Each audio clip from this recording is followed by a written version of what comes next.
super majority of the members you can see here and have appended their signatures for the removal of the governor from the office. And as Article 1 of the Constitution of Kenya 2010, sovereign powers is vested with the people and it's exercised through the elected representative, as you can see. Accordingly, I have today tabled a notice of motion to remove the governor from the office by impeachment. The governor has 7 days to respond to the allegations, after which the House will make a determination on the merits of the motion. It's known to everyone in Wajir and beyond borders that the governor is literally not in charge of the operations of the county and has thus relegated his duties to his wife, who runs the service delivery in his administration. This is the second time we are making an impeachment motion. 4 months ago, the same was done. Now, in the previous time, we have decided to give dialogue a chance. But the governor signed a memorandum with us that had irreducible minimum to implement. But to our dismay, he continued to squander, pilfer, and embezzle public resources with impunity and disregard to the law. To curb these unending and unfortunate scenarios seen in the county, the people of Wajir County must stand with their democratically elected representative in prosecuting this corrupt regime and to restore law and order. Thank you. Yes.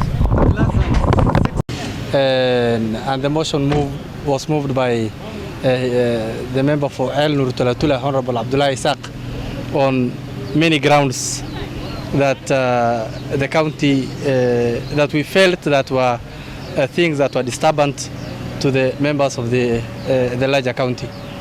And believe me you that this is the second time that the members of the County Assembly of Wajir are making trials to impeach His Excellency the Governor.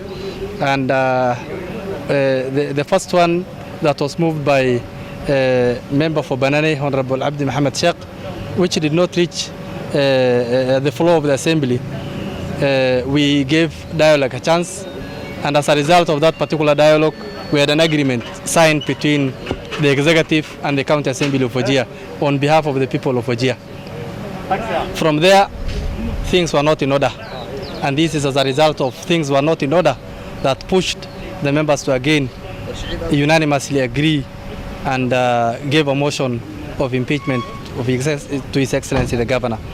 The Governor has 7 more days, and this notice will be on that 7 days, of which he can be able to represent himself or represented by a lawyer, so that he is going to be given a chance to respond to the allegations. Thank you. And virtually the members that I know that have signed are above the threshold. The threshold are 32 in number. Everybody who lives in Wajir knows the cry of the masses, and there was public demand for us to take action. Initially, there was a division among the members because of interference from the executive, but we hope this time there will be light at the end of the tunnel. The people of Wajir will either will get their demands done, or they will have a new chapter. Leo kuna makansala ile ambayo tumewachagua walisema tunabeba impeachment kwa governor ya Wajir, ambaye sisi hatukubaliana. Hawa ni sisi tumewachagua, hakuna kazi wanatufanyia kusema kweli. Wakati yote ambayo wanabitana na governor kitu kidogo ambaye rushwa, kila wakati wanasema tunabeba impeachment. Hiyo impeachment yao sisi hatukubaliana. Hawa wamebewa 25 million ambaye governor aliwapatia world base. Baka wale watujui ni kitu gani wametendea hiyo pesa. So the issues about the car grant. The car grant is about for the national government issue, and it is about the BBI handshake between the former Prime Minister and President Uhuru Kenyatta. The governor of Wajir, he has no any say to refuse against the car grant, but he can pay the car grant in a good term. He cannot pay in car grant. You cannot tell me a room cannot be built in 1 day. You cannot tell me today I will bring a motion against an impeachment motion against you for you to pay me a car grant. A car grant is something that concerns national affairs. It is a handshake between the former Prime Minister and the President Uhuru Kenyatta. And again, to go deep into what the MCS are doing, this is their oversight right. This is their oversight right. And we want to ask them, they have been elected in 2017. They are in office from 4 years. What brings them to discuss on board today? What brings them to talk about an impeachment motion that the governor has not done for the last 4 years that he is doing today?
Principles of the public service for all stakeholders in both levels of government and all state operations which are described in Article 231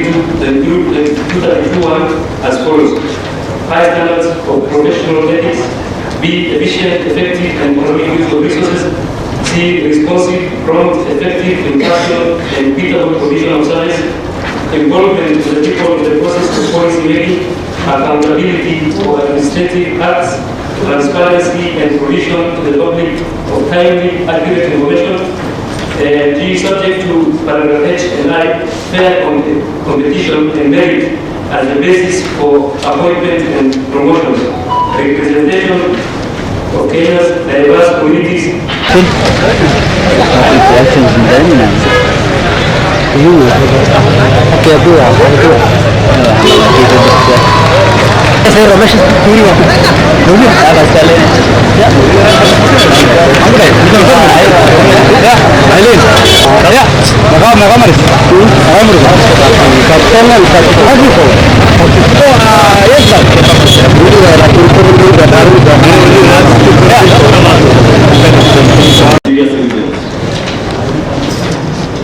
Where there are serious reasons for believing that the governor has committed a crime under national or international law or for gross misconduct or abuse of office, the notice of motion shall be signed by the member who affirms that the particulars or allegations contained in the motion are true to his or her own knowledge, and the same verified by each of the members constituting at least a third of all the members, and that the allegations therein are true of their own knowledge and belief on the basis of their reading and appreciation of information pertinent thereto, and each of them signed a verification form provided by the clerk for that purpose. So up to now, that has been done. That's why the notice of motion is in the House. The clerk shall submit the proposed motion to the Speaker for approval. That was done also. 67.3, that's the standard order 67, number 3. A member who has obtained the approval of the Speaker to move a motion under paragraph 1 shall give 7 days notice calling for impeachment of the governor.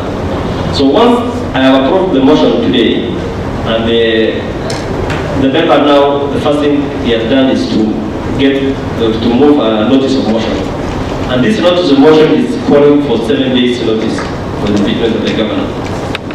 And upon the expiry of the 7 days, after notice given, now the 7 days starts from today, from now.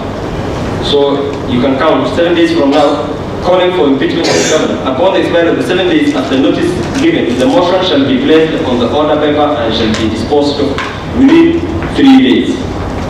So 7 days, after which the order paper, now the main motion will come, and the motion will be read by the mover. It will be seconded by a member. The question is proposed.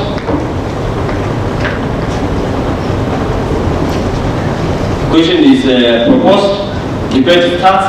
But now, at that point, now, that must be done. That motion must be disposed within 3 days. It could be the first day, it could be the second day, it could be 3 days, but within 3 days. So, provided that if the county assembly is not sitting, now the county assembly, now we are already sitting, we are in session. So, but in case it is not sitting, it is in recess, then the speaker is supposed to call for a special sitting. When the order for the motion is read, the speaker shall refuse to allow the member to move the motion unless the speaker is satisfied that the member is supported by at least a third of the members of the county assembly to move the motion. Provided within 7 days notice, the collection post to be prepared and deposited in its overall list of the members of the county assembly with open test, that is the voting register, entitled signatures in support of a motion for removal of the governor. The mover shall provide to the speaker at least 1 hour before the sitting of the assembly and list signed by members in support of the motion. Any signature appended to the list and provided under paragraph 5 shall not be withdrawn. When the motion has been passed by 2/3 of all members of the county assembly, the speaker shall inform the speaker of the Senate of that resolution within 2 days. So this process usually has a lifespan of 7 plus 3. Those 3 days can be 1 day or 3 days. Plus, so 7 days, a maximum of 3 days, that's 10 days, plus 2 days after which the motion, if it passes, if the House, 2/3 of the members don't support, the motion dies and cannot be introduced again until 3 months is over. So that is the procedure for removal. So and I expect members to comply with that. And please, this is a constitutional action, and no political manipulation or multiple interference. I expect honorable members who engage in politics should play politics. But I will not allow politics to be played here. If there is any political engagement with this, I will drop it in the immediately. Because the procedure of the House is not political. It is legislative. Legislative process, you debate and you play politics. But I will not allow the abuse of process. So if members are playing with politics here, I will drop it immediately. So I expect maximum compliance with the law. No circumventing, no cutting corners, and I expect 100% compliance with the law. With that, the House is adjourned.